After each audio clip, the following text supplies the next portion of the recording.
अस्सलाम वालेकुम dear students, कैसे हैं आप। आज हम इंशाल्लाह ताला लेक्चर नंबर 2 डिस्कस करेंगे बायोलॉजी का। उम्मीद है कि जो कल मैंने लेक्चर दिया है आपको, वो आपने उसको रीड किया होगा और उसको समझा भी होगा। जो क्वेश्चंस होते हैं वो भी आप डिस्कस कर सकते हैं। ये हमारे उबैद साहब हैं, उनका नंबर आपके पास मौजूद होगा, आप उनसे क्वेश्चन पूछ सकते हैं। वो भी बायोलॉजी पढ़ा रहे हैं माशाल्लाह आजकल। और अगर मुझसे पूछना है तो आप उनके थ्रू मुझसे भी पूछ सकते हैं, मतलब कोई ऐसा मसला नहीं है। एक्चुअली हमारी कोशिश ये है कि ज़्यादा से ज़्यादा ना आपको ये कवर करवा दें और हमारे जो शाइनिंग स्टार्स हैं, पोजीशंस होल्डर्स हैं, उनमें से आपका नाम आ जाए। हमारी ये बेटे कोशिश है, तो काइंडली आप ये लेक्चर्स को इग्नोर ना किया करें और इसको पढ़ा करें। आपके घर में आपके भाई हैं, बहन हैं जो पढ़े लिखे हैं, उनसे आप डिस्कस किया करें। मतलब कुछ खामियां बेटे हमसे हो जाती हैं, कुछ बताना होता है, क्योंकि ये कैमरा के सामने हम अपना लेक्चर रिकॉर्ड करवाते हैं, स्टूडेंट्स होते हैं, तो तब फ़ौरन वो हमसे क्वेश्चन पूछ लेते हैं और हम वहाँ पे क्लियर करके जाते हैं। लेकिन आजकल जो हालात हैं उनके मुताबिक आपको ये जिस तरह भी हो सके लेक्चर डिलीवर किया जाता है। तो काइंडली रिक्वेस्ट यही है कि आप इसको अच्छे मज़ीद ज़्यादा से ज़्यादा बेहतर करें और जो पढ़ाया जाता है उसको आप लिख के देखा करें, नोट्स बनाएं। हर एक सब्जेक्ट के आप नोट बनाएं। आज बेटे हम डिस्कस करेंगे बायोलॉजी का लेक्चर नंबर 2। कल हमने डिविजन्स पढ़ी थी, इंट्रो पढ़ा था। इंट्रो में बेटे हमने बात की थी कि बायोलॉजी की डेफिनेशन क्या है, इसकी तारीफ क्या है। हमने कहा study of scientific study of life known as biology, जिंदगी का जो साइंसी मुतालिया है उसे हम बायोलॉजी कहते हैं। तो साथ मैंने ये भी आपको बताया था कि लिविंग ऑर्गेनिजम्स की हमने बात करनी है। वो कल मैंने बताया था कि हमारे पास 3 अकसाम हैं, जिसमें हमने एनिमल्स, प्लांट्स और साथ में बेटे माइक्रो ऑर्गेनिजम्स को डिस्कस किया था। तो काइंडली आप इस तरह माइंड में रखा करें। और फिर हमने डिविजन्स देखी थी और साथ में मैंने एक एमसीक्यू बताया था आपको जो पेपर में आना है कि बायोलॉजी जो है ये ग्रीक वर्ड यूनानियन फास्ट जो है उससे ये अखज़ किए गए हैं। बायोस और लुगास, ये 1 नंबर का एमसीक्यू आपसे पूछा जाता है। तो बेटे फिर हम डिविजन्स की बात की थी कल के 3 डिविजन्स हैं, जिसमें हमारे पास बॉटनी थी, ज़ूलॉजी है और माइक्रोबायोलॉजी है। बॉटनी मैंने कल बताया था कि लफ्ज़ बूटा, प्लांट्स, पौधा, जो पंजाबी में हम बूटा कहते हैं, लफ्ज़ बूटा मीन पौधा, पौधों की जो स्टडी है, जो बेटे प्लांट्स की स्टडी है उसे हम बॉटनी कहा था। और साथ बेटे बात डिस्कस की थी हमने ज़ूलॉजी, सूनी चिड़ियाघर, चिड़ियाघर में जानवर होते हैं, तो ज़ूलॉजी क्या है, study of animals, study of animals, याद रखिए। फिर बेटे हमने डिस्कस किया था कि माइक्रो बायोलॉजी क्या है। माइक्रो बायोलॉजी में हमने डिस्कस करना है माइक्रो ऑर्गेनिज्म की स्टडी को। तो आज हम इंशाल्लाह डिस्कस करेंगे इसकी ब्रांचेस को कि इसकी ब्रांचेस क्या हैं। साथ में आपको शॉर्ट क्वेश्चंस भी बताऊंगा जो पेपर में आते हैं और लॉन्ग भी बताऊंगा, जो मतलब आज हमें ब्रांचेस डिस्कस करनी है जो आज से 4-5 साल पहले ये branches of biology long question में पूछा जाता था। उसके बाद इसकी ब्रांचेस में से कुछ ब्रांचेस हैं जो हर एग्जाम में रिपीट हो रही हैं। तो बेटे आज हम डिस्कस करेंगे मॉर्फोलॉजी। जो पहली इसकी ब्रांच है मॉर्फ मीन बेटे होता है photo. Morphology study of forms and structures.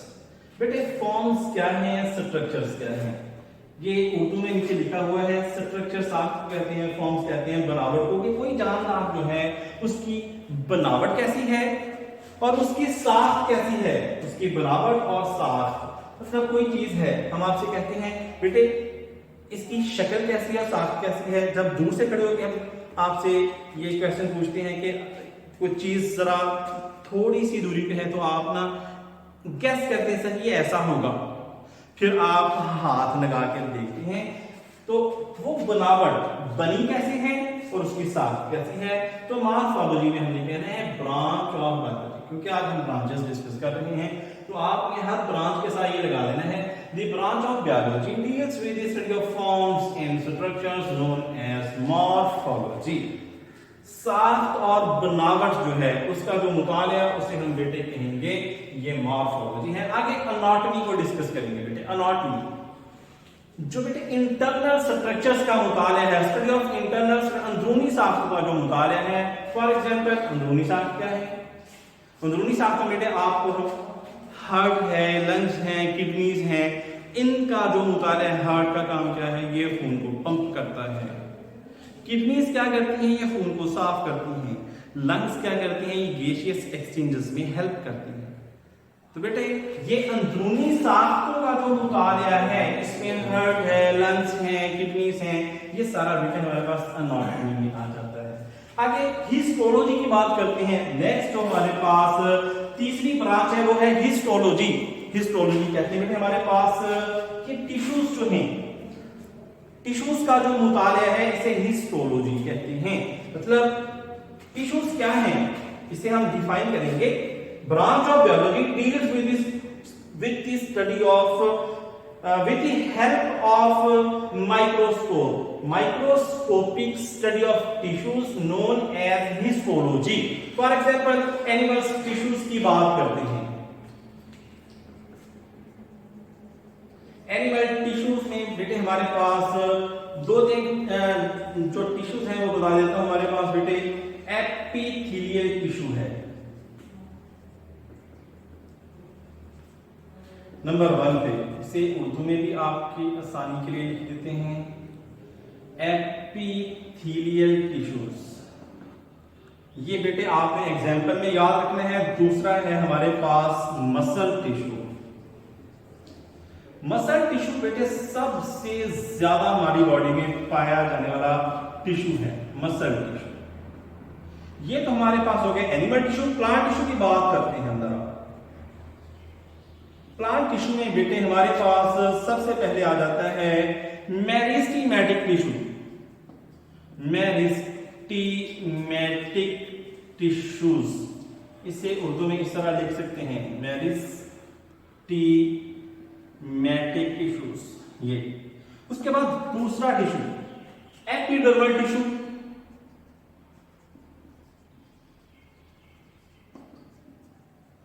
ये बेटे हमारे पास कुछ टिश्यूज हैं जिनकी मैंने एग्जांपल दी है एपिडर्मल टिश्यूज।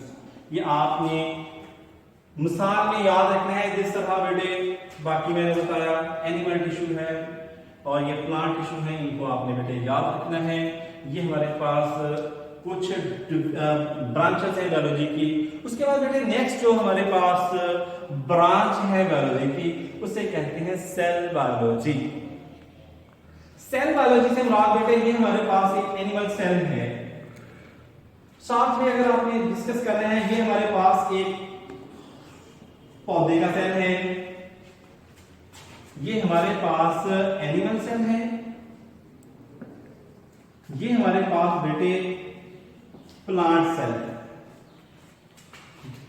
अब हमने सेल की साख्त का मुतालिया करना है और उसके बाद सेल के अंदर जो सेल ऑर्गेनेल्स हैं जिनसे मिलकर सेल बनता है। फॉर एग्जांपल हमारे पास बेटे ये माइटोकॉन्ड्रिया है, हमारे पास ये राइबोसोम्स हैं, ये हमारे पास माइटोकॉन्ड्रिया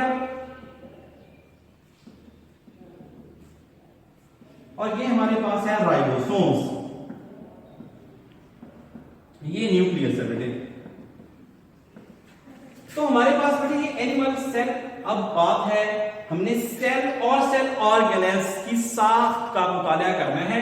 तो हमारे पास ये हमने सेल को डिस्कस किया, उसके अंदर सेल ऑर्गेनेल्स है, माइटोकॉन्ड्रिया, राइबोसोम है, न्यूक्लियस है। माइटोकॉन्ड्रिया के बेटे फंक्शन क्या है? हम कहते हैं ये powerhouse of the cell है, सेल के लिए एनर्जी फॉर्म करता है।